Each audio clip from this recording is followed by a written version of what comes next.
Welcome to Andy Staples on 3. Happy Thursday. It is almost a huge college football weekend. Actually, there's games going on right now. Big 12 games, TCU, Texas Tech going on right now. This is a big weekend. Big weekend in the Big 12. You got Texas and K-State. You got Bedlam, Kansas, Iowa State. Big weekend in the SEC. You got Alabama-LSU. We'll talk about that a little later in the show with T-Bob Hebert, our favorite former LSU center. Big win in the Pac-12. Got USC and Washington in LA. And of course, the Big Ten, all eyes will be on Michigan as they return to the field. But the Big Ten, casting our eyes toward next year with the release of the 2024 conference schedule, which actually has dates of games.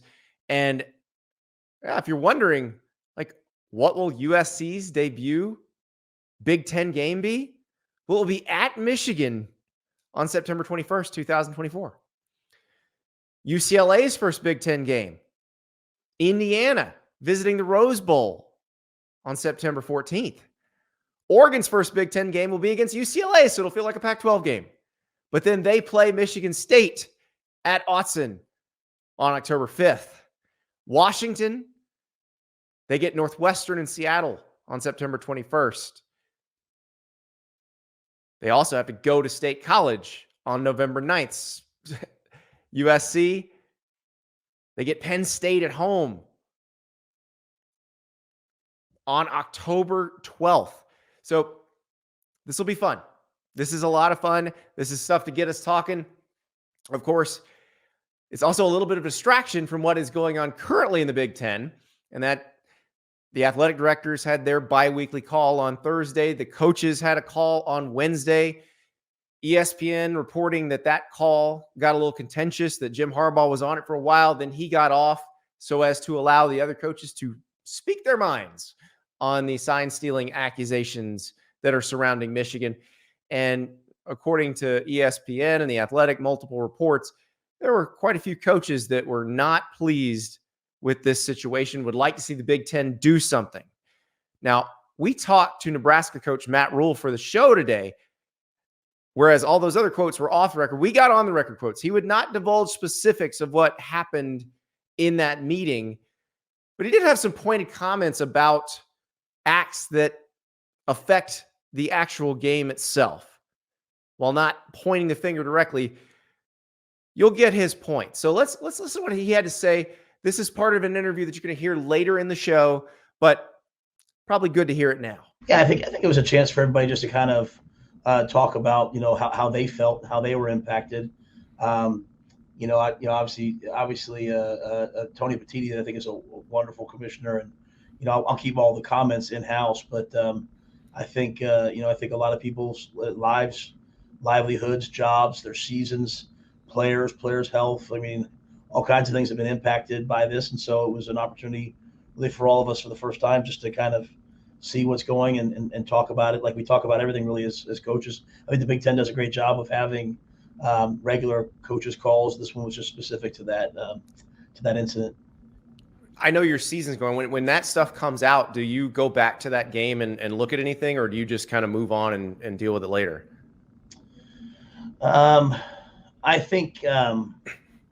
I think you just sit there and say, you sit there and just feel really bad for the players on both sides, because this is really our last chance to teach young people how to go out there and compete and overcome adversity and go through ups and downs and highs and lows. And you just hope when you do this that no side ever has an advantage over the other that's not gained and earned appropriately. And as we tell parents that we're going to teach them how to be young men, I think the first thing we teach them is integrity and honesty. So if I ever feel, and I can't comment on the specifics of this because I don't know, but if I ever feel like my guys have been shorted, that's obviously I'm here to fight for them. That would certainly be heartbreaking and disappointing to me as someone who loves college football.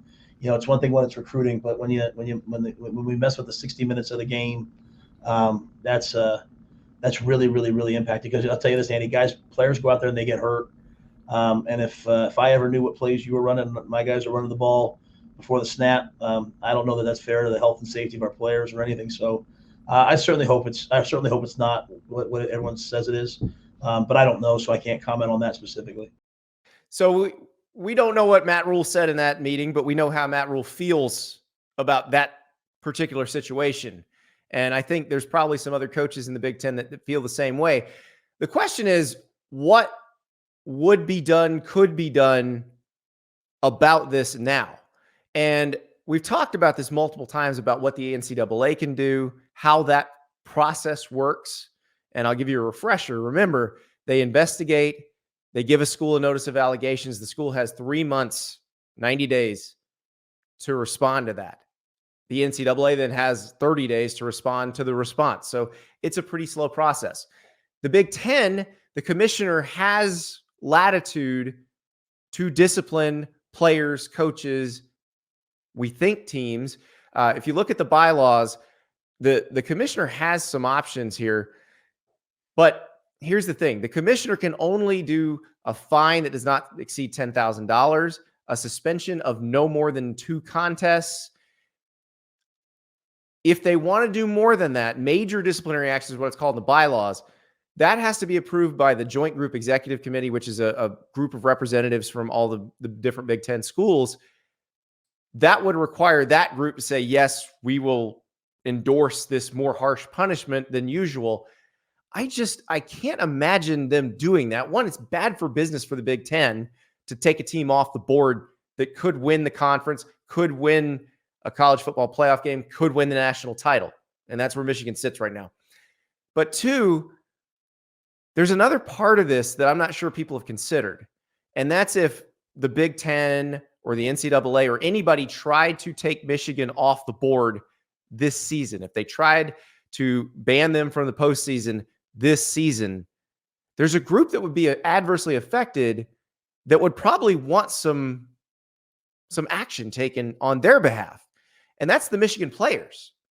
Remember, these rules weren't collectively bargained. This isn't like the NFL where Roger Goodell's authority is essentially collectively bargained and the players have a hand in determining the scope of what he can do. This was decided by the schools unilaterally. The players had no say in it. So if I were a Michigan player and I got banned from the postseason, I would sue the crap out of the Big Ten. And I imagine that's exactly what most Michigan players would do. There are probably lawyers already circling around just in case that happens, because they would probably have a case. Because remember, they had no say in those rules. They also didn't do anything wrong. Nothing that's come out to this point suggests that any player had any knowledge of anything or did anything wrong.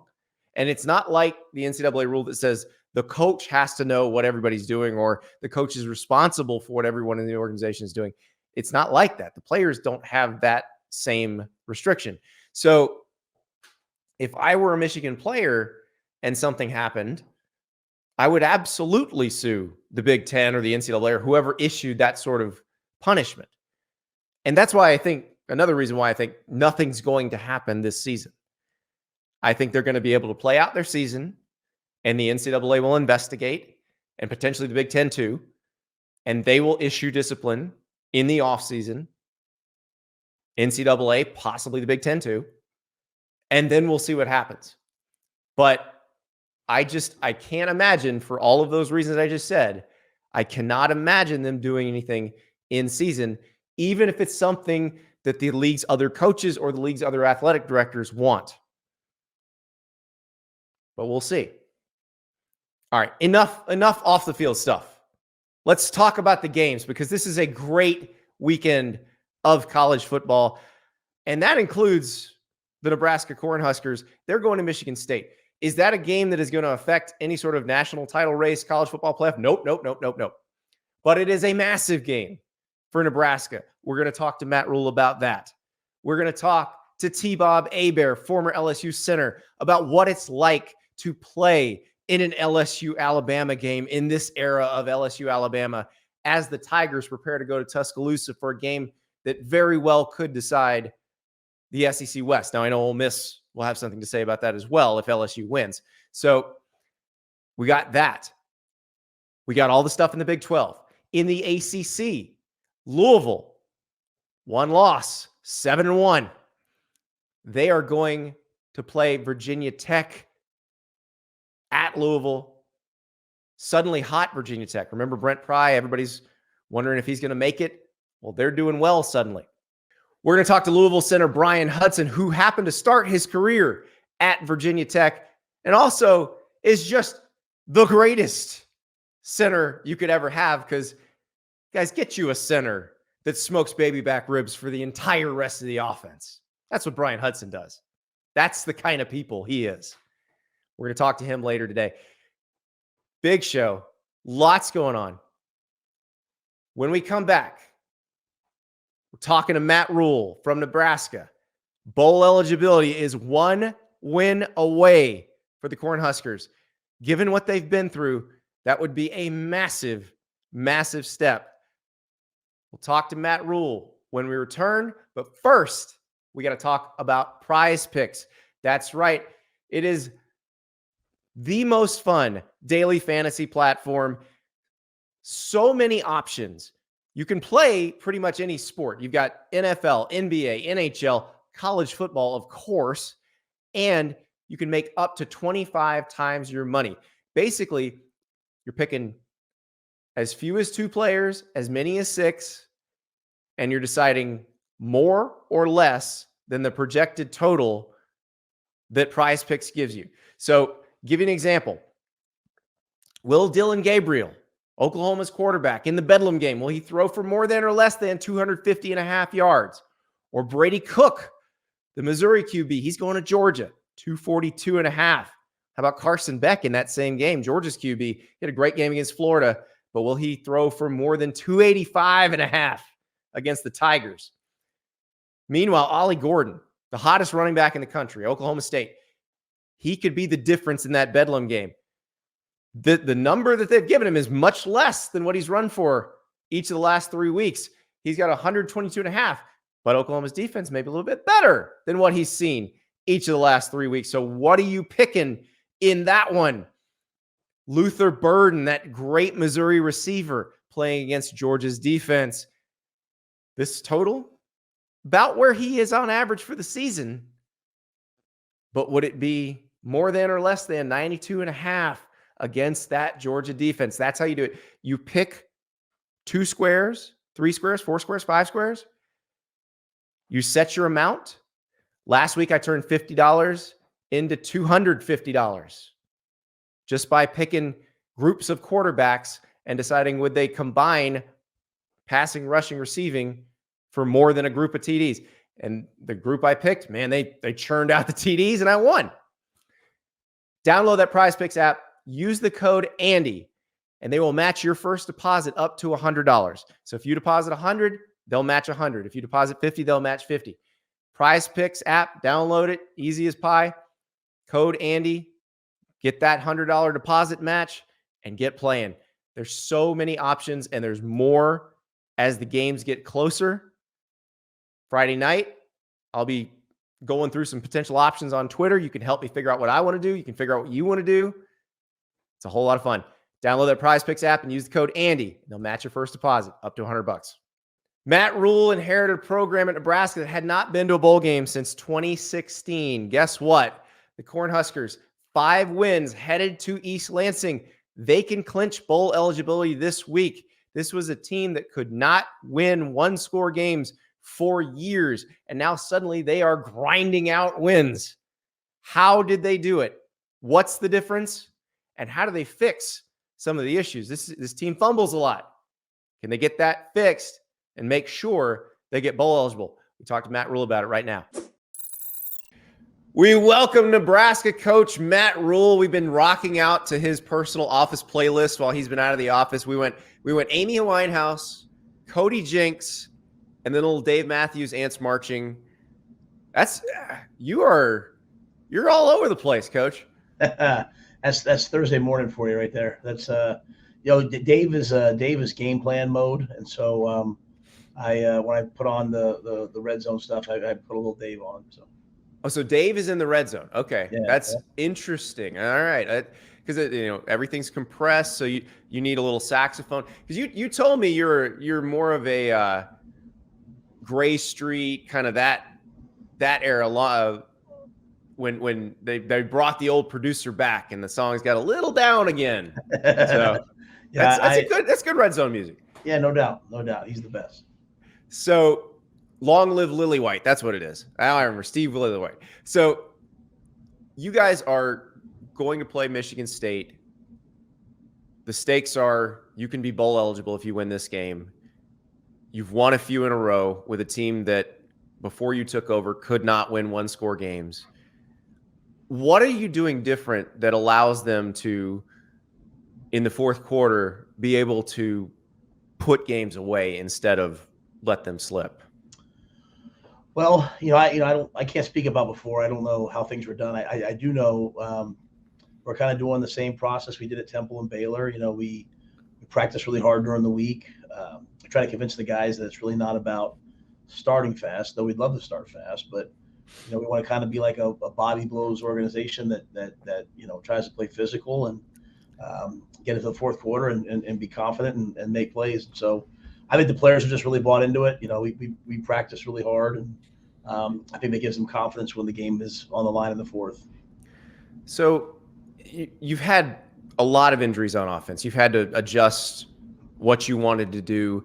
How much schematically have you had to adjust as the season's gone on because you've lost receivers, linemen that you were hoping you'd have?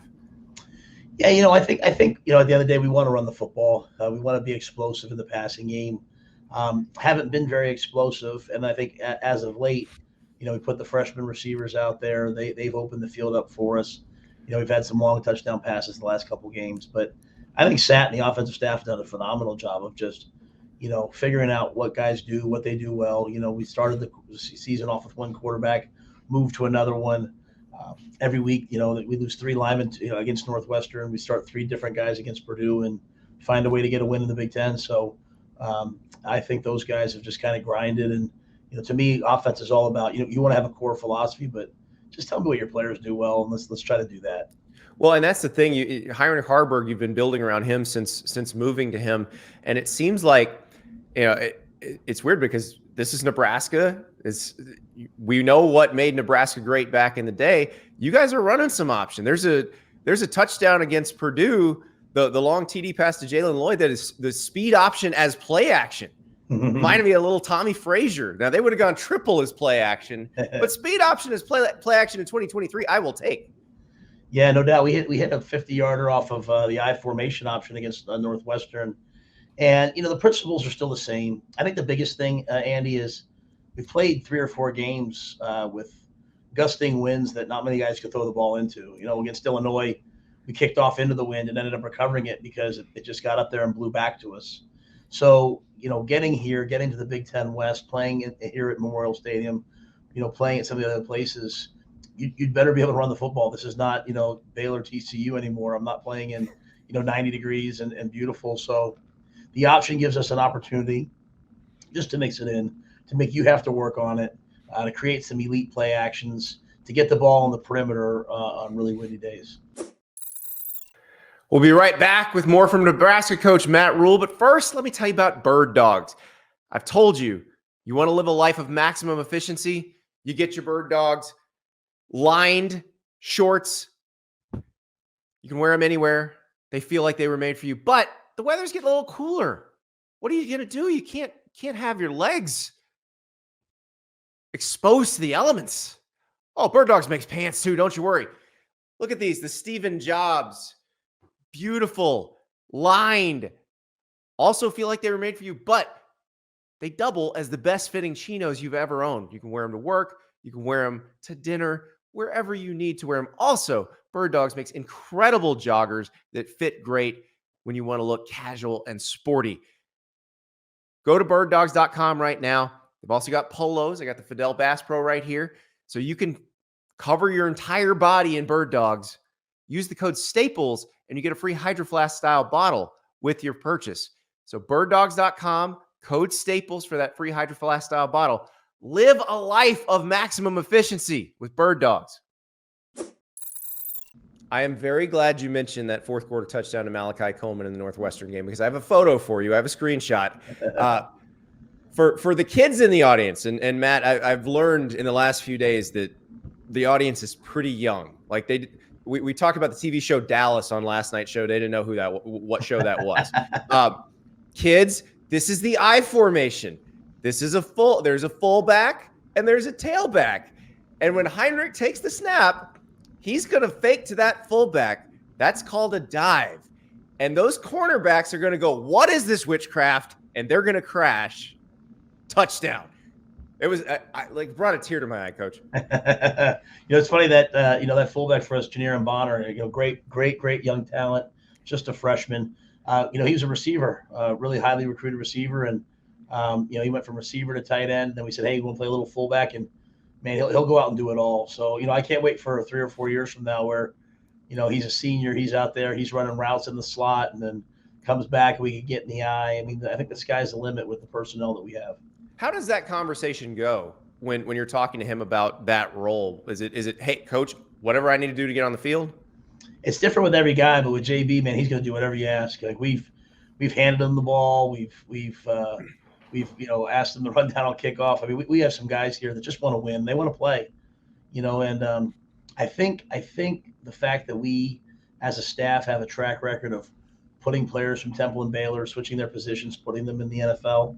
I think the fact that, we've been in the NFL, when we tell guys, hey, we think this is your best chance to get on the field now, and then eventually it's your best chance to make money someday. A lot of guys seem to be willing to do it. They'll try it. And, sometimes we move a guy, Andy, and you know what? Hey, let's move you back. You're better off at your other position. But I think they know we care enough that we're trying to get them on the field. Well, and I like the way you're doing it with a converted receiver, because here's the part I can't figure out about modern offenses is everybody uses the tight end in so many different ways now, and you move him all around the formation, but so few people just have him right before the snap line up between the quarterback and the tailback, which seems like that would really diversify what you can do if that's in your toolbox. Yeah, I mean, we played last year in Carolina. It was my last game. I got fired the next morning. But we played the Niners, and it was like, I mean, you talk about witchcraft. It felt like witchcraft. They could run all the outside zone plays, but then they could run all these other plays, and they had Jusic on the field. And what personnel grouping are they in? You had no idea. Then you're playing the Saints. They have Taysom Hill. Like, what offense are they in? So, I think with us, when we got here, we said, we want to run the football. We want to be explosive. Let's get positionless players. Let's try to play like the Niners. Let's try to play like the Saints with Taysom. And we thought maybe Heinrich would be that role as he's emerged into the starting quarterback. Now we find other guys like Bonner to do stuff with. So I'm curious. You don't have this is what I do. This is my offense. And how much of that is that as a young coach, you were a D-line coach, an O-line coach, a defensive coordinator, an offensive coordinator? How much of that is because you have coached everything? I think it's a lot of that. I always look at us on defense. At Temple, we were a 4-3, and we were a top 10 defense. At Baylor, we got to Baylor, we struggled for 2 years. We moved to like the 3-down, Coach Heacock at Iowa State's type defense. We led the nation in sacks, I think, or we're in the top 5 in all these defensive categories. Went to the NFL, and the first year we were the worst defense. The second year we were number 1 in defense or number 2 in defense.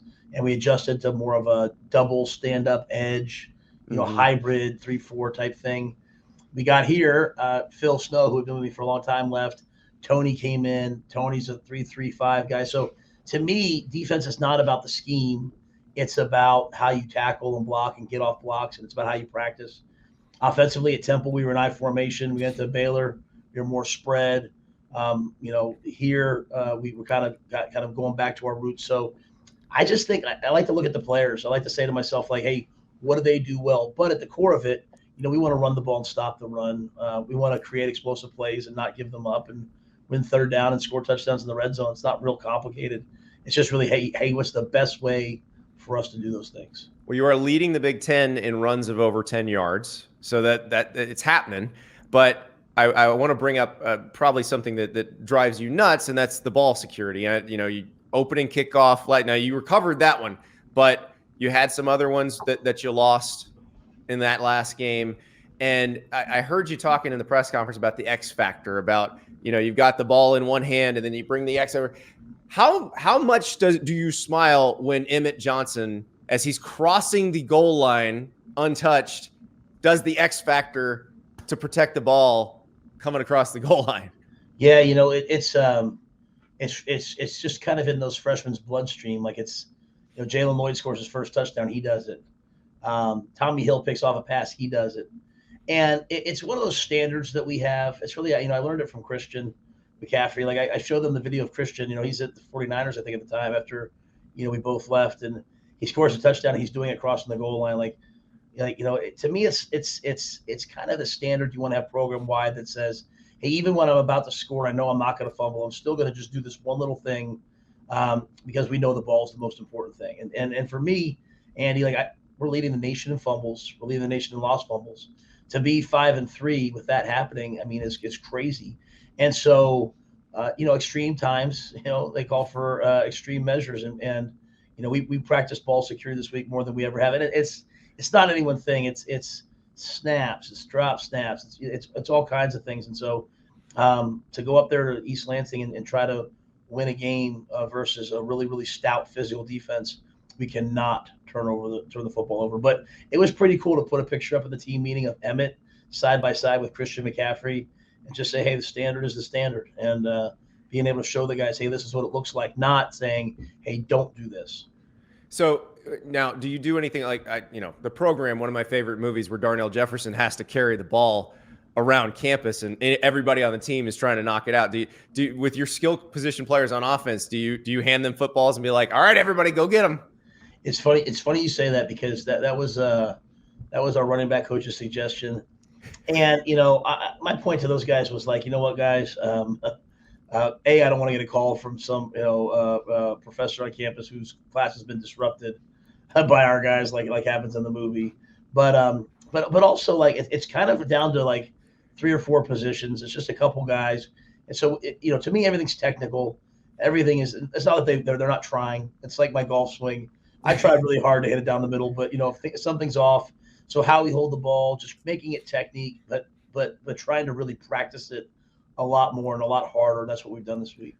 One thing I heard you say earlier this week that I found interesting is that the players you inherited here were already pretty naturally process oriented, which I find interesting because I've always thought that's not a natural way of being, of thinking, okay, here's how do I practice to do this? How do I work to do this? Everybody, I feel like, tends to think about what's the result I want. How nice is it when you have a group that's kind of already in that mindset already? It's been amazing. I think it's a credit to Scott Frost and his staff. To me, if you're a smart coach, you follow good staffs. I remember watching, Urban Meyer, one of the coaches I look up to, and he followed Gary Blackney. He followed Coach Weber at Utah. He followed coaches that had taught guys the right things. And so I try to emulate that. I have a lot of respect for Scott. And so, but it's a very Midwestern value, right? Like, you grew up on a farm. It's like, what you want. You want a bountiful harvest. And you understand that in order to get that, you have to plant seeds very, very early on. And you can't have a day off. You can't have a bad day. And so for us, I constantly remind them of what they want. We talk about the outcome all the time. We talk about the goal all the time. We just can't focus on it. We just have to say to ourselves, okay, like we want to beat Michigan State. We want to win our 6th game. So if we want to win, we're going to have to play well. And if we want to play well, we're going to have to be in the moment. If we want to play well, we're going to have to prepare at a high level. If we want to play well, we can't get distracted by a bad call or a bad play. And so I think for me in year 11, 4th job, I'm able to articulate it way better to the guys as opposed to when I was a younger coach and just saying like, hey, just do the process. Now I'm able to say like, hey, you want this. So what steps do you need to take in order to get there? Let's just do those together. And you've coached teams that have been through lots of strife before. This Michigan State team has been through an awful lot. Harlan Barnett. This is their last game at home. Harlan Barnett, this might be his last chance as a head coach at Michigan Stadium. How much of that do you impart to the players is, hey, you have to be ready for these guys to play potentially their best game? Yeah, I don't think that we've at the University of Nebraska, like they sent out the conference sent out a bowl spreadsheet of like what bowls guys have been to because it impacts what bowl you can go to, and every team in the Big Ten has their name on there except for us. So I don't know that we've earned the right, leading the nation in fumbles and not having a lot of success to start, thinking ahead, thinking about things. I think our guys are pretty locked into like, hey, we have to be in the moment. And I think the big thing is when you look at Michigan State, they have good players. I think, in the midst of a difficult season, they've had some guys really rise up and play at a high level. I mean, Carter, the tailback, he played for our running back coach at UConn. I think he's a fantastic coach, and that makes him a fantastic player. And it's like I told our guys before the Northwestern game. All those guys could have jumped in the portal. All those guys in Northwestern stayed. They all battled. They all came together. It's going to be a fight, and that was a 14-8 or whatever it was, 9-6. I can't remember what it was. But it was a one-score game in the fourth quarter. So our guys know Michigan State. They know how good they are. They know how physical they are. And they know that on senior day, with all those guys have been through, that they're going to come out and they're going to battle. And I think that's why it'll be an even game down the stretch. So I do have to ask you this before I let you go, that there is a report out there from ESPN about a Big Ten coaches call on Wednesday discussing the situation in Michigan. You've played the Wolverines this year. You've dealt with that before all of the accusations came out. But can you tell us what happened on that call? What the discussion was about? Yeah, I think it was a chance for everybody just to kind of talk about how they felt, how they were impacted. Obviously, Tony Petitti, I think, is a wonderful commissioner, and I'll keep all the comments in house. But I think a lot of people's lives, livelihoods, jobs, their seasons, players' health. I mean, all kinds of things have been impacted by this, and so it was an opportunity, really, for all of us for the first time, just to kind of see what's going and talk about it like we talk about everything, really, as coaches. I think the Big Ten does a great job of having regular coaches calls. This one was just specific to that incident. I know your season's going. When that stuff comes out, do you go back to that game and look at anything, or do you just kind of move on and deal with it later? I think you just sit there and say, you sit there and just feel really bad for the players on both sides, because this is really our last chance to teach young people how to go out there and compete and overcome adversity and go through ups and downs and highs and lows. And you just hope when you do this that no side ever has an advantage over the other that's not gained and earned appropriately. And as we tell parents that we're going to teach them how to be young men, I think the first thing we teach them is integrity and honesty. So if I ever feel, and I can't comment on the specifics of this because I don't know, but if I ever feel like my guys have been shorted, that's obviously I'm here to fight for them. That would certainly be heartbreaking and disappointing to me as someone who loves college football. It's one thing when it's recruiting, but when we mess with the 60 minutes of the game, that's really, really, really impacting. Because I'll tell you this, Andy, players go out there and they get hurt. And if I ever knew what plays you were running, my guys are running the ball before the snap. I don't know that that's fair to the health and safety of our players or anything. So I certainly hope it's not what everyone says it is. But I don't know, so I can't comment on that specifically. So before I let you go, back to your team, you always talk about just winning the week, going 1-0. But if you win this week, you are going to a bowl game. You do get those 15 extra practices. What would that mean to this program? Oh, yeah. I mean, make no mistake, we want to go to a bowl game. Yeah. We need to go to a bowl game. I mean, we need to practice. We've got a really, really, really good young group of players. And so practicing those extra practices would be so invaluable because there's guys already that I say to myself, like, hey, I think he can start at this position next year. Or, some older guys, I'm like, man, if I can move him from this to this, I think he can become an NFL player. So, it's one thing to do that in the spring. And then if you're wrong, you're like, oh, man, I just wasted this kid's, 3 months. But if I can do it in the bowl game and get a picture of it, they can see it. And then they can also see, like, guys have to make decisions. So I go in the portal. What do I do? If they can go through the bowl game and try something new or do something new, I mean, they can really see where their future is here. So I'm very, very hopeful that our guys will play well and that we'll have a chance to go play in the postseason. They can have a wonderful experience, and our young players and team can develop for the future. I know you're built for the wind and the cold, but it's usually a little sunny where you go. So good luck with that, Coach. Appreciate it. Thank you, brother. That's Matt Rhule. Big game for the Cornhuskers in East Lansing. He knows it's going to be tough. He knows the Spartans in their last home game not going to go quietly. So he's going to have to get his players ready. And as he talked about, they got to make sure that X factor, they get that hand across the ball. Do not let it slip. Next up, let's go deep into the LSU Alabama game. That's right. T-Bob Hebert, former LSU center, man of just beautiful words. This is a man of passion.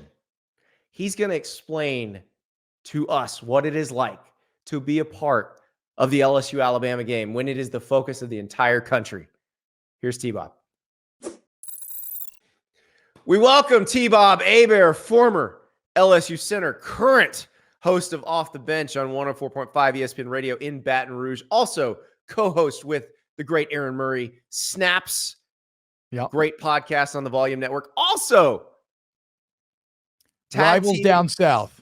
Yes, Rivals down south with my guy AJ McCarron when he's not playing for the Bengals, and SEC Mike. Yep. So and that's on Stadium. You can watch it on. It's like tied in all those cable packages or youtube.com/watch Stadium. So I know you have limited time with AJ because he has another job at this point. But you and AJ McCarron this week, I mean, it's memory lane, Alabama-LSU week. I mean, he about to catch these hands tomorrow. I'm about to go all in on him. He's lucky that he's haven't been game planning for the Broncos or whoever the hell they play. I don't even know.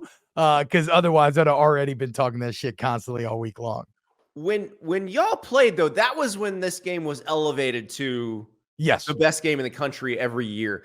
What was it like those weeks leading up to, in those weeks of practice leading up to these games? Oh, it was awesome. I mean, it was the absolute best, dude. And it's funny because like this is not unique to LSU Alabama because there are other games like this, Ohio State, Michigan, certainly, but like these are these sort of games that epitomize not just what makes college football great, but sport great. Like these are the sort of games where if you have a rooting interest on Sunday, when even as a fan, I'm not even talking about the player respect, but as a fan on Sunday, when you start thinking about the game, you start to feel that tingling in your balls. You get nervous, you get anxiety, you get butterflies, you get excitement. Like, and it's something that I've ruminated on a lot this college football season, which is the older I get, the more I appreciate the struggle. You know who wants to blow everybody out? A child. Okay. You know who appreciates the push, the pull, the emotion, the feelings that can be brought out in you by a close, tough football game? A man. And so what I've realized this season is, give me the struggle. Give me like, what other form of passive entertainment do I consume that makes me feel the way that college football does, where it feels like one play, my heart's going to be ripped out of my chest. And the next second I can't even breathe because I'm so excited that it feels like my blood is pouring out of my ears. Like, and that's what this game is for 100,000 people watching in the stadium, for millions watching at home, and for the players in this game. And so being involved in it when it was such a massive thing, and it is again this week in College Game Days there, it's at night, it's in T-Town, 100,000 strong. It is the single greatest feeling in all of sports. Why else did you commit to LSU or Alabama? Why else did you commit your life to training for football? Do you run all the 110s in 100-degree weather in the summer? Do you wake up and forego things like partying or hanging out with girls? You see the frat boys hanging out on the front lawn playing beer die as you're waking up to get ready to go to do stadiums and crap like that. Like, why do you do all this sacrifice? For game day, the one fun part of the day. And it's most fun when there's millions of people watching. There's a ton on the line functionally. And if you have dreams of the NFL, you go ball out in this game, you put your best foot forward. So it's fantastic, man. It's everything. It is all of the old ABC, thrill of victory, agony of defeat. It's all going to be on display for the players, the coaches, the fans. This is why we college football, Andy. It is unbelievable. And I can't even imagine what it was like in those environments. Because I think back to 2010 in Tiger Stadium. You guys were underdogs. Alabama has the returning Heisman winner, Mark Ingram. They're fighting for their national title lives at that point because they had already lost to South Carolina. And Les Miles eats grass. And you guys fake a field goal. And I will never forget standing on the field after that game. You guys are filing back into the locker room. And this song had just come out. So this was the first time I'd ever heard a marching band play All I Do Is Win. And so the LSU band is blasting All I Do Is Win from their perch near that end zone. The Golden Girls are dancing. You guys are just running through the crowd, high five. Like, I cannot even describe how cool that scene is. It is again, it is something that you cannot recreate in life. Now, there are different feelings that are greater, right? I don't think there's a greater feeling on planet Earth than having a child with someone you love. Like the emotional high that you feel again is just, it's unlike anything I've ever experienced. But even that is different. We're talking about, when you're talking about winning a game or playing in one of these games, it's gladiatorial. Like, it feels as if you're a conquering champion. It's barbaric. It's very raw. It's pure ego, right? Like, it's just it just makes you want to yell just to think about it. And what's crazy is winning at home is awesome, because you get to celebrate with your fans and there's music and excitement and celebration and kisses and hugs. But winning away is pretty awesome as well. Like, there's almost no greater feeling in all of sports than staring down the gaping maw of a dragon and basically saying, not today, and then slaying that dragon. So, like, when you run out for Alabama and there's 100,000 people booing you, or Alabama gets their first big play and it feels like your eardrums are about to burst or your heart's about to vibrate out of your chest, and by the end of the game that crowd is quiet and sad, and you see all the girls and boys with their Serinda Cobras trying to desperately explain why their significant other, they can't get it up later that night because they're so sad and defeated. Like, that is maybe even a better feeling, is going, Conan said it best, right? What is best in life? What is it? To take your enemy's lands and hear the lamentations of their women. Like, that's basically what LSU has the opportunity to do this Saturday. You were going Conan the Barbarian, and I was expecting you to go Conan O'Brien. So impressive. You had some fun. I heard you with our friends at the Next Round, which is a show based out of Birmingham, and you were coming out hot talking about declining empires and dancing on the bones. Look, Andy. Every year I have an angle for Alabama fans. And like an epiphany from the sky, this year's angle became oh so painfully clear. And it's quite simple. If you look at civilization as a whole, there's always going to be ups and downs. Nobody ever wants to be alive during a civilizational decline. It's an awful time to be alive. Imagine being someone in England when suddenly the Roman Empire pulls back, and not a generation later, you're looking at all these bathhouses and temples, and you're like, what giants built these? How is this possible, right? You're suddenly in the dark ages. The barbarians have taken over. Nobody's reading this, raping and pillaging. Yeah. So it's like, you never want to be in decline. And let's be real. Here's a harsh, cold truth for any Alabama fan listening to my voice right now. You will never experience the heights that you have occupied for the last 20 years. I don't care how long you live, you will be dead and buried before you will ever achieve what you have achieved these last 15 to 20 years. So like a great athlete that peaks in their 20s, or some young tech wizard that never finds another way to get value in their life after that, you've already peaked and it's all downhill from here. And yes, look, progress is not linear. Decline is not linear.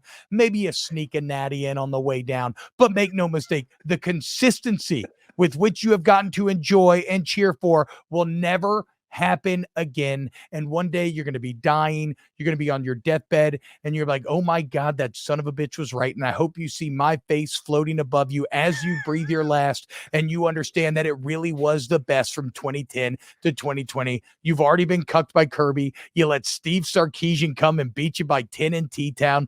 Brian Kelly already 1-0'd you. Like, it's just all downhill from here, boys. Who are you going to get to replace Nick Saban, huh? Who? Dabo Swinney? You still want him? You think Lane Kiffin's going to do what Nick has done? Face it. It's over. Alabama fans, it's over, and it will be over every single day until you're done living. I'm just imagining a generation of Alabama fans, their final words, T-Bob was right. Yes, exactly. Oh man, I can only get so hard, Andy. I can't. Oof, get me nice and hot and bothered on this Thursday. Well, all right. To make this happen, as you said, decline is not linear. They might sneak in another natty. They might sneak in an SEC West championship this year in the final year of divisions in the SEC. How can LSU avoid that outcome? This is going to put a lot of our sports cliches to the test here, Andy. What do they say? You're only as strong as your weakest link. Well, we're going to find out, because LSU clearly has the stronger of the strong links. When you talk about this LSU offense over the Alabama defense, like the Alabama defense is really good, but the LSU offense is otherworldly. In the same breath, LSU clearly has the weaker link of the weak links, because the Alabama offense may not be great. You could even say bad, but they're not awful. This LSU defense has been awful for much of the year. So in order to win this game, obviously it starts with the offense. The offense is going to have to put up points. They're going to have a ton of success, or they're going to need to have a ton of success. I think the offense has to score in the 30s, or they're not going to have a chance. And then defensively, for LSU's perspective, it just becomes a question of, can you do enough? Now, what enough looks like is where I'm a bit on the fence, right? Because it feels like you don't want to allow Alabama to be explosive, because that's what they have been this year, and that's where they've made a lot of their hay. And you're like, okay, let's force Alabama to play underneath you then, sustain drives, because that's when they tend to throw picks, make mistakes, whatever. And that sounds good unless Alabama actually is able to sustain drives. And then all of a sudden you're letting them control the clock. And then all of a sudden you're taking away from Jaden Daniels and you're limiting his possessions. So it's like, I don't know what the path is for LSU's defense. They just have to find a way. I know this. I know they got to play disciplined, because they don't have great talent. So it's not like they're going to win one-on-one. So everybody has to do your job. You have to try to limit MAs as much as possible. And then you just got to hope for turnover luck at the end of the day, right? Like somebody's got to make a play. Like even in that Mizzou game, that's the only good offense that I would say the LSU defense had a successful half against. And a lot of that was because Harold Perkins came up with the big interception to kind of change the entire tenor of that game. Yeah, and that's the Ole Miss game and the Missouri game for LSU feel like very similar events. The difference is you played count the stops. Yeah. And Ole Miss got a couple of stops when it mattered. LSU got a couple of stops when it mattered against Missouri. And that's it. What does it feel like watching inverse Iowa? So I mean, it's more fun than watching Iowa. Though I do want to be clear about this. Like, let's really appreciate what we just had in Iowa, because everybody's yelling for change and this or that, and you never quite know what you have until it's gone. And betting the Iowa under has been the goose that laid the golden egg for a couple of years now. And it's one of those amazing bets where it's like, it doesn't matter how low it is. I've bet the under multiple times this week just to do my part to help to drive it back underneath 30. I need to have a ticket where I can screenshot it, and for my entire life, I can say that I bet an under 30. Unfortunately, I haven't been able to achieve that quite yet. But so no, I mean, look, it's definitely way more fun than watching Iowa.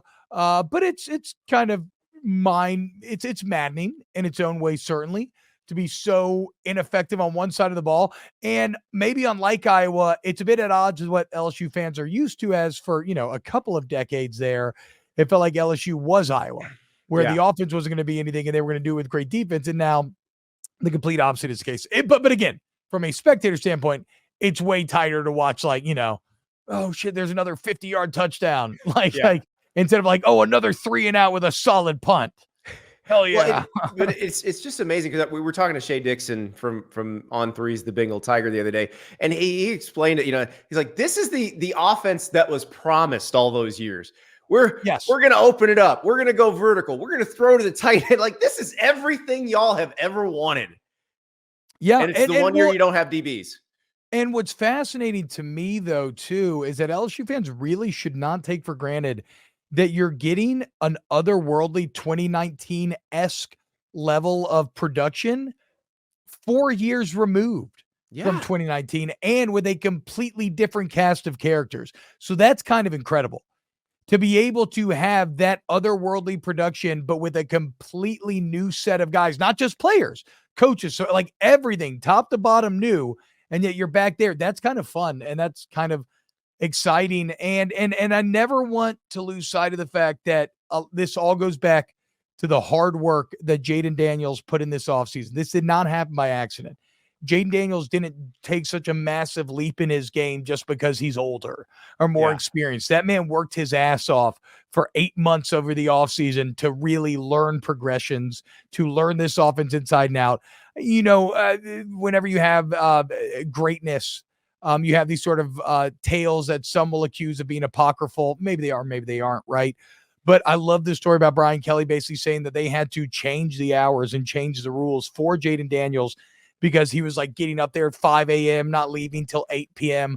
Like that man spent the entire offseason in that building watching, studying film, trying to improve, and that deserves to be highlighted than when you see the massive leap. Because like everybody thought he was a known quantity. Yeah. He'd already started 30 or 40 games, whatever it was, and now he's doing something that you've never seen him do in his career otherwise.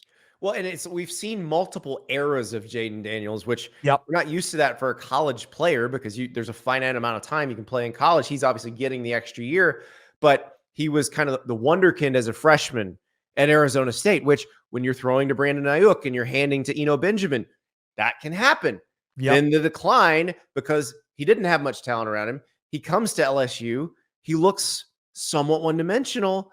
Then it starts to open up after the Florida game last year. And then what you said, the just incredible work in the offseason, and he's just blossomed and looks like he's mastered. He's complete. He's offense. complete now. Yeah. Last year, they were having to, like a lot of coaches do with their system, last year they were having to split the field and basically give him like high or low reads, right? Like really minimal thinking sort of passing setups. Then a lot of times he would just rely on his legs, and his legs are great enough where he would make something happen.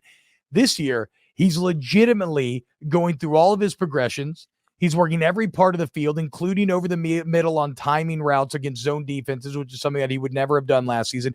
And when he does run this year, he has been damn near perfect when it comes to the decision about when to tuck it, when to keep your eyes up, when to get forward. And the man doesn't get enough credit for being tough. He doesn't slide. I mean, maybe he should, right? He probably should, but he doesn't. He fights for extra yards. He puts his head in there. We all champion Joe Burrow for it. Jaden Daniels needs some little respect as well because this is a tough son-of-a-bitch, and he's been playing like it all year long. And he understands the way the rules work post fake slide, post Kenny Pickett's fake slide, because now you have to dive head first if you would like to get that first down. You can't, unless you just know exactly where that stick is and you know that you're past it, you can't risk sliding. He does this crazy, like, you know how in some of the old cartoons you would see a character when they'd be making fun of a skinny character, when you would see them horizontally, they would look normal, and then they would turn vertical and they'd be like that thin. Like that's Jaden Daniels when he runs the ball. He does these upfield cuts where he gets skinny and sideways, and he's almost like a cat, like flattening itself through the door crack. It defies physics, and he just finds a way to kind of just slip right through. Well, but before I let you go, I got to ask, because you do co-host a show with Aaron Murray, Captain Bulldog. What about Missouri, Georgia this week? Because this feels like the start of a very rough stretch for Georgia, where they go Mizzou, Ole Miss, Tennessee. Rough stretch. How do we feel for about Georgia. this? Yeah, rough stretch for Georgia. 2 of these 3 games at home. Wouldn't you know? Look, to be clear, yes, it's 3 ranked games for Georgia, so it's better than nothing. I think Georgia rolls. I think that I love Mizzou. I just don't see where they have the advantage. Yes, Luther Burden, you could say, is maybe better than anybody Georgia has, but then everybody after that is better than anybody Mizzou has, right? Yeah. Like maybe Cody Schrader, I don't know. So if Mizzou does win this game, let's be clear, massive credit to Eli Drinkwitz and a massive L for Kirby Smart, because there's no excuse for losing it. Like you're a 15-point favorite for a reason. You're more talented at every single position group, and you're at home. I hope that Mizzou plays very well. I hope that Mizzou wins the game. But the other thing about it, Andy, is, and this is where all roads lead back to Lord of the Rings, you never want the full Eye of Sauron focused on you, right? You want Sauron to be distracted. You want him watching the pointless battle outside the Black Gate as Frodo sneaks in the back door and drops the ring into Mount Doom. That was Mizzou last year.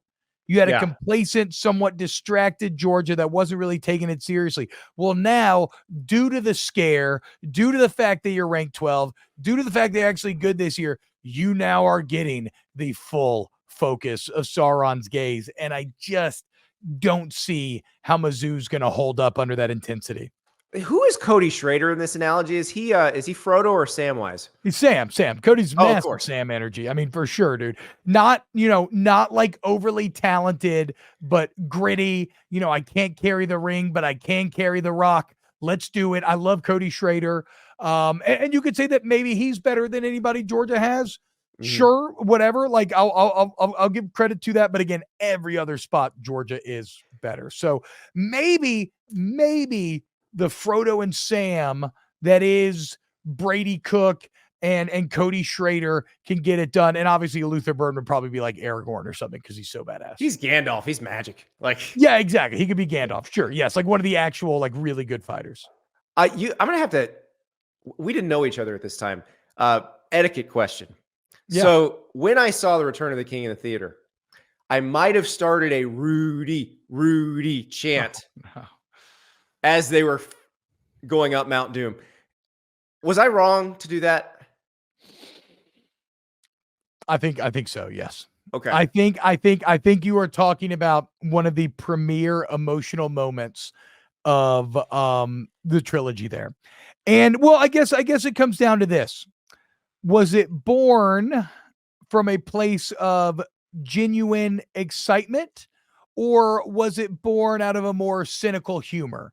Because here you had Sean Astin pulling a Rudy-esque sort of moment. Like were you genuinely caught up in the moment and just excited, or was it trying to be funny? Because therein lies the key to all of this. Genuine excitement and a love of Sean Astin. Okay. Pure love of Sean Astin. Then that's forgivable. Okay. It's still not advisable, but that's forgivable for sure. Because I mean, look, to be clear, I think the theater that I was in, I'm pretty sure had spontaneous cheers erupt. People were feeling that moment. It was an awesome moment. LSU, they're not going to Mount Doom. That's civilization in decline. Mizzou's going to Mount Doom this weekend. They don't get Mordor status anymore. Yeah. This ain't Mordor. It will look like it when those LEDs are lit up red, but this ain't Mordor no more. Yeah, I mean, get the hell out of here. How about this? So I'm sad that I messed up. I want to get the Conan saying absolutely correct here. So here is what is best in life: to crush your enemies, see them driven before you, and hear the lamentation of their women. Okay, that's the goal for this weekend. That's how you go win on the road. That's what Mizzou and LSU are going to attempt to accomplish. The lamentation of sorority sisters dressed in their finest. Yes. Those are the loudest lamentations. T-Bob Hebert, thank you so much. I mean, I don't know. My personal favorite lamentations are the ex-frat boy, the 30-plus-year-old financial advisor who's used to being the boss in the workplace, but is just so sad because his favorite football team lost. He can't even get his puffer vest unzipped. Yeah, he's furious. And then he's mean to his kids because of it. His wife's like, "What the hell's wrong with you?" Oh, it's the absolute best. We're going to get those videos this weekend, no matter what happens. That is true. That is true, because LSU has plenty of those as well. All right, T-Bob, thank you. All right, Andy, you take it easy, man. You all have a great day. T-Bob Hebert quoting Conan the Barbarian. And imagine Arnold Schwarzenegger getting that script when English still very much his second language at that point. Here you go, Arnold. Here's a lot of syllables. Good luck with this. He handled it very well. Very well. You know who else handles things well? Bryan Hudson. He's the center for Louisville. He's the old man of the team. His old team is coming to town to play this weekend. Louisville plays Virginia Tech. That is where Hudson spent his first 2 years. But now he is the grandfather, granduncle. He's the married guy on a team that is young, that is learning to win, that is winning a lot right now, and is in a really good position to potentially make the ACC title game. We talked to Bryan about playing his old team about firing up the smoker for the rest of the offense. We are joined now by Louisville center Bryan Hudson, who's playing his old team this week. The Cardinals have Virginia Tech, and Bryan, so you spent your first 2 years in Blacksburg, and what's it like going against guys that you roomed with and practiced against every day? Yeah, it'll be a really cool experience. I'm excited to one, just see him again, and it'll be really cool to be able to just go up against them, and it will be a little bit weird, just because I had a relationship with some of those guys, but it'll be a really cool experience, and I'm excited about it.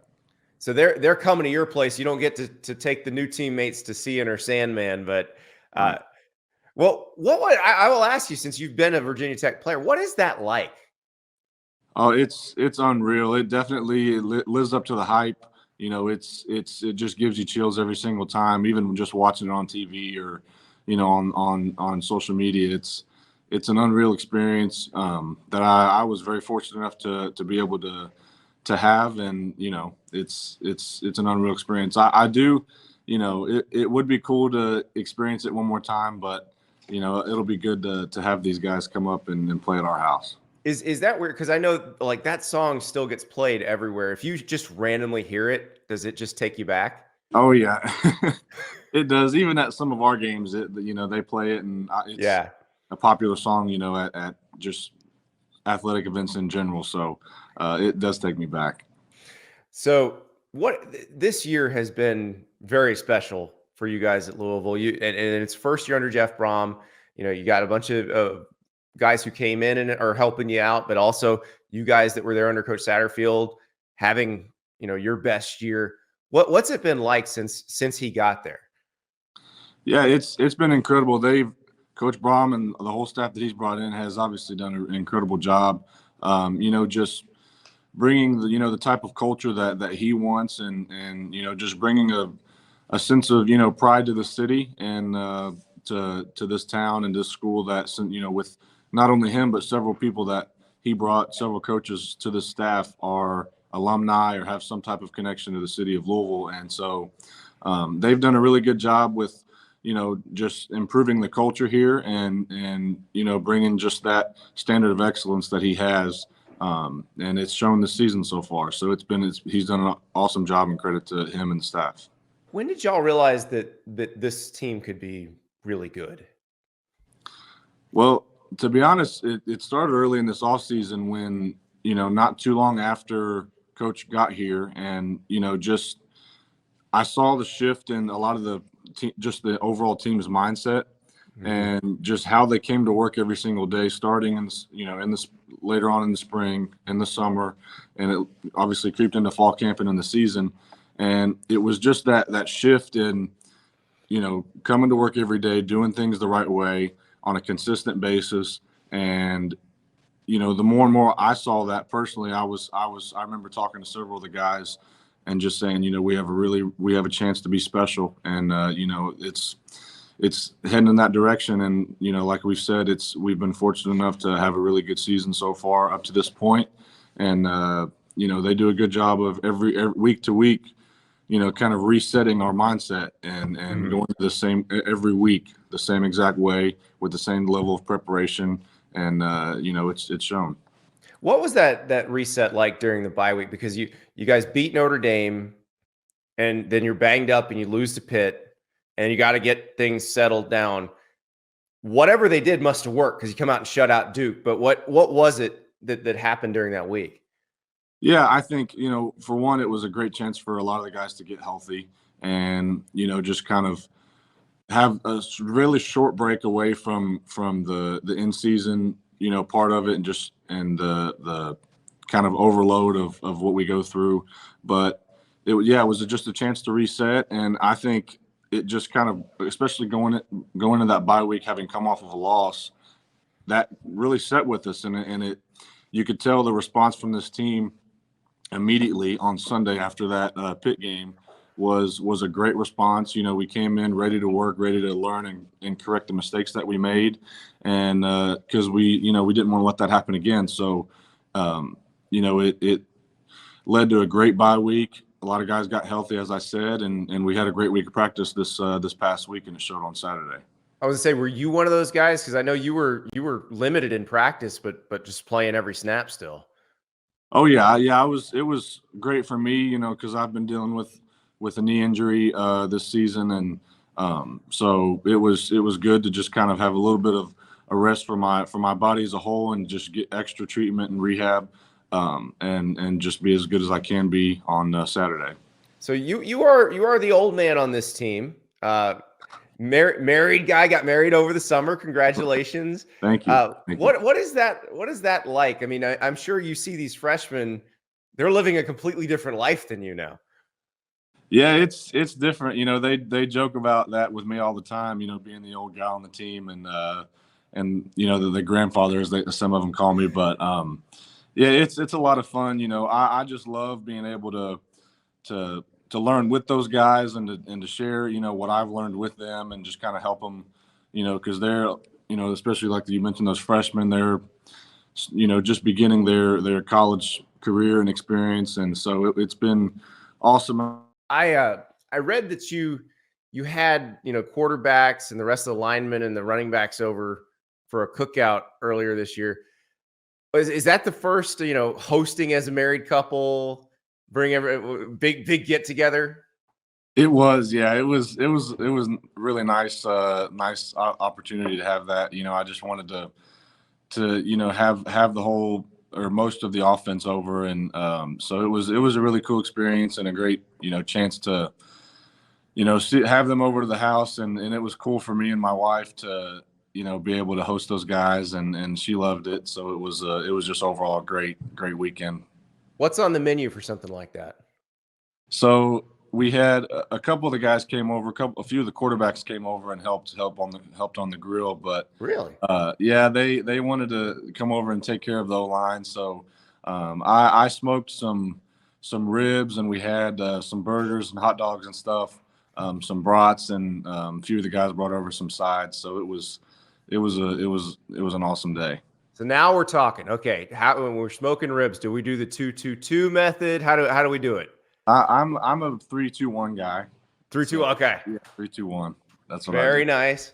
Very nice. And so what is your preferred cut of rib? Are you like a St. Louis style, or do you want the whole thing?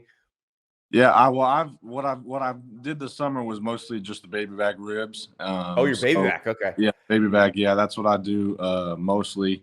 And I made my own rub for it, and it was really cool. But yeah, I'm a 3-2-1 method guy, and I use the smoker every chance I get. That's beautiful. What else do you smoke? I've done mostly ribs. I've done smoked chicken wings. I don't know if my smoker's big enough for a brisket. I'm trying to do a brisket by the end of this year, but I don't know if my smoker's big enough. But mostly just ribs and wings and stuff like that. High degree of difficulty on the brisket, but worth it if it works out. But I will give you a tip. So a lot of grocery stores now are selling pork belly in the meat department. So you do the pork belly burn ends, and it is like candy. It's it's really easy to do. It takes less time than your ribs or your chicken or pork butter or anything like that. And it's one of those that when you serve it, people are like, what is this? I'll have to give that a try then. So the QBs took over the grill, huh? I like that. Which QBs were the ones that were good on the grill? It was Evan Conley is the main one that was whipping it up over there, and Jack got on it as well. But he texted me whenever we were kind of planning it a night or two before. Evan was talking to me, and he was like, yeah, he wanted to do some of the grilling, and Jack and the quarterbacks wanted to take care of us linemen. So they got on the grill and whipped us up some burgers and hot dogs. See, that's when you know this is a team. This group is together. Exactly. So, how much fun has this been for you? I mean, you've had a lot of different college experiences between the 2 years at Tech and the 2 previous years at Louisville. Yeah, it's been a lot of fun. Like I said, and we've been talking about just the bond that we have with this team. It feels different, and I've talked to several of the guys like Michael Gonzalez and Renato and some of those on the O-line that, it just feels different, than past teams. And for me, every year that I've had in college previous to this one. And so just that bond and the close relationship that we have as a whole team, but especially in this O-line room, it's special, and it makes it a lot of fun at practice. A lot of guys are holding each other accountable. You don't have to, worry about, the stragglers on the team or anything like that. So it makes for a fun experience, and winning is fun. So, that helps. So I always ask every offensive lineman we have on the show the same question. We've already talked barbecue, but now we do have to talk steak for one question. What is your ideal steak cut, and how do you have it cooked? So that's a really good question. I think ribeye is one of the better ones, and I always get it medium. We're okay, medium. Medium seems to be the most popular so far. We've had a few medium rares, we've had a few medium wells, but that seems to be kind of right there in the sweet spot. So yeah, I think depending on where you go, you can ask for medium rare, but my usual go-to is medium. But we have several guys in here that'll go medium rare It's all right. There's a little pink never hurt me. I'm a rare guy, so I'm fine with that. Oh yeah. Bryan, thank you so much, and good luck against your old teammates.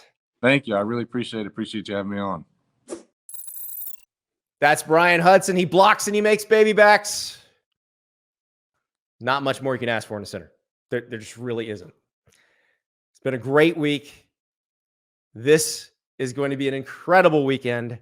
These games are going to be fantastic, whether it's Texas and Kansas State, Georgia and Missouri, LSU and Alabama, USC and Washington, you name it.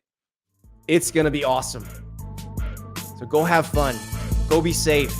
And I'll talk to you guys after the games.